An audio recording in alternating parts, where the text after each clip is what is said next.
tayo ng bagong flywheel, Mercedes-Benz Actros manual transmission, double clutch. Pakita ko lang po yung ano, ito yung ano niya yung nag-iisa lang to. Ito yung timing niya. Lahat siya magkakamuka, nag-iisa lang siya.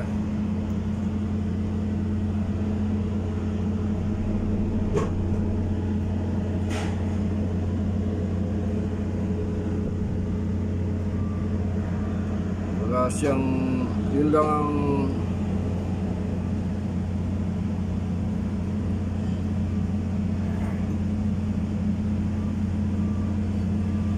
yan. Tatapak lang, pag naitapat natin dito sa sentro na yan, ginto na siya. Gumawa ako ng rotating device. Pag nasilip natin doon, lalabas doon yung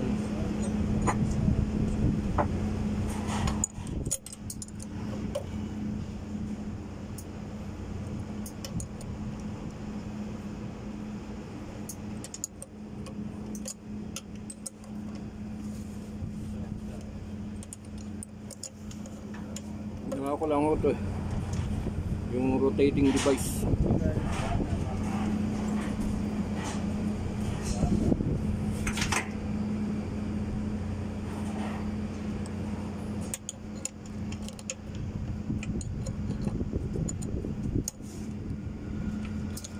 Pero meron talaga original nito.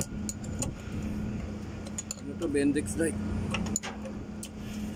Dali siya magpaikot pag may ganito.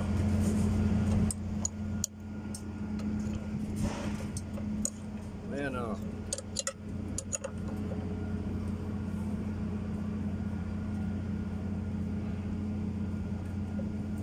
Ayan yung gitna.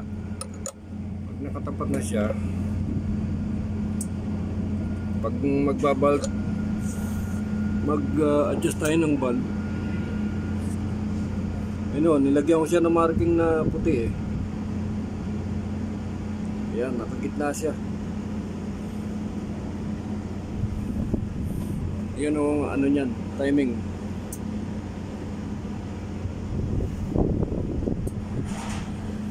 Itong ginawa ko na to, na rotating device, kinuha ko yung sa starter, ginaya ko lang yung sa ano,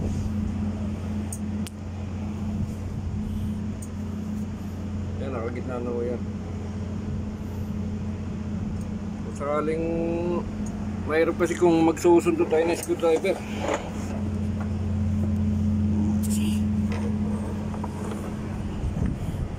hindi kita rito eh. Mataas kasi ito.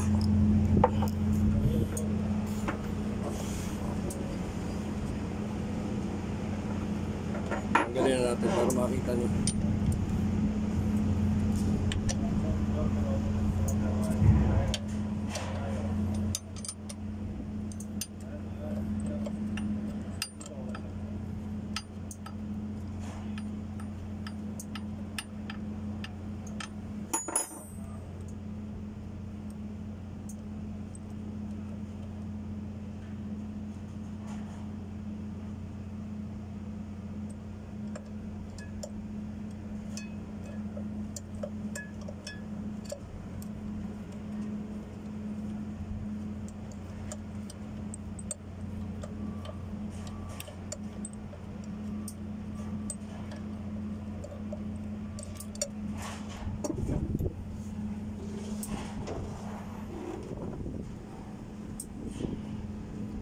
Naka-timing siya.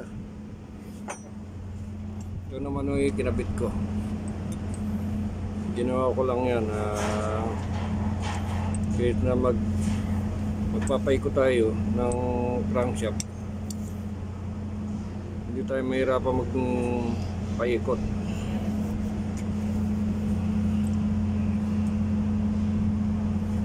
Ano to is yung Bendek drive. Kinating ko sinati. Pero mayroong original nito. Ito pinabrigate ko lang para hindi mahirap magpaikot. Yan lang po. Across Mercedes-Benz. Manual transmission.